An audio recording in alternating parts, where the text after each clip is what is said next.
आज के जमाने में आदमी कहता भैया कुछ नहीं, बस रोटी पानी कमाने की चाहत है। पर एक बात हम आपसे पूछे, केवल कोई आपसे ये कह दे कि केवल रोटी पानी तो खाना तुमको पेट भरने के लिए, चलो हम गारंटी देते पूरे जीवन भर की रोटी पानी जितनी तुमको खर्चा चाहिए हम बैठे बैठाए तुम्हें देंगे, क्या आदमी फिर झमेलों में नहीं पड़ेगा?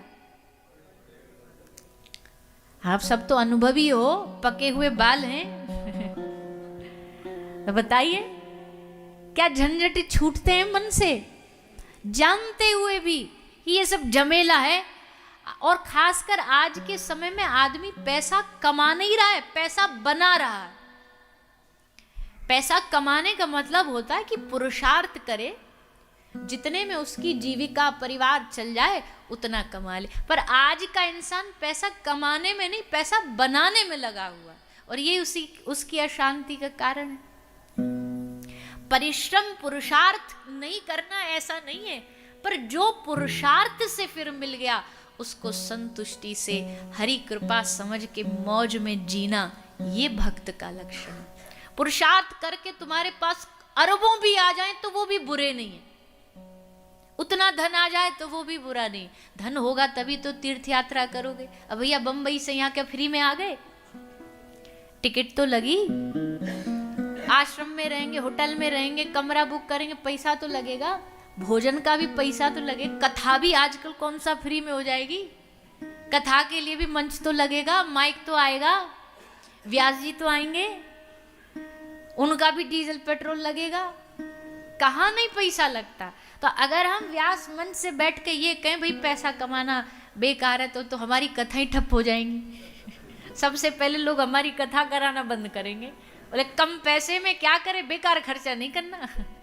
सबसे पहले आदमी छूटेगा, बेकार चीज उसे क्या लगती है, बोले ये एक्स्ट्रा काम है, ये एक्स्ट्रा है। तो हम पैसा कमाने की नहीं मनाही करे, पुरुषार्थ करने की नहीं मनाही कर रहे, पर पुरुषार्थ करने के बाद जो मिल गया उसमें संतुष्टि पा लेना।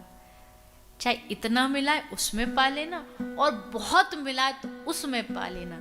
इससे बड़ा सुख दुनिया में कोई नहीं है। और वही आनंद है, वही आनंद है। वन में रहो या भवन में रहो, यमुना के तट पे रहो या गंगा के तट पर रहो, धरती पे रहो या पहाड़ की चोटी पर रहो, बस आनंद में रहो।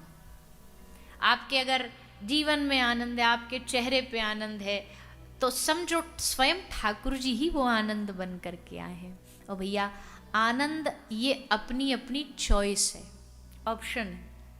अब कोई आदमी यहाँ बैठ कर के भी दुखी हो सकता है। दुखों की अगर हम आपको लिस्ट बनवाएं तो इतनी लंबी लिस्ट बना सकते हो। अरे राम राम राम,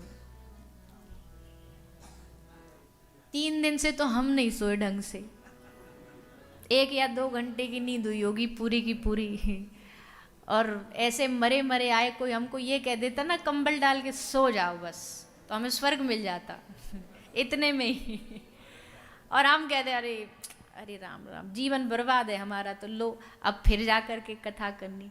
पर अगर साथ में हम ये भाव रख करके सोचें कि भले भले हारे हो, भले थके हो, पर आपका एक कुछ दिन का समय है जो आपका भगवान के चरणों में लगने वाला है।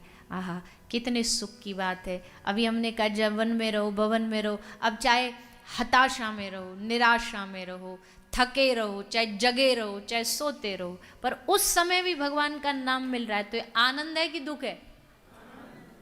और जोर से बोलो, आनंद है। तो फिर आनंद इसको बना लो।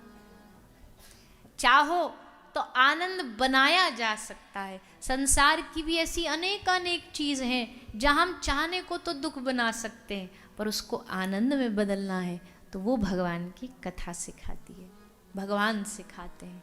इसलिए सच्चिदानंद रूपाय विश्वोत्पत्त्यादि हेतवे, संसार जगत की उत्पत्ति, पालन, सृजन, विसर्जन, सबका कारण मूल भगवान है। भगवान ही सबका कारण है।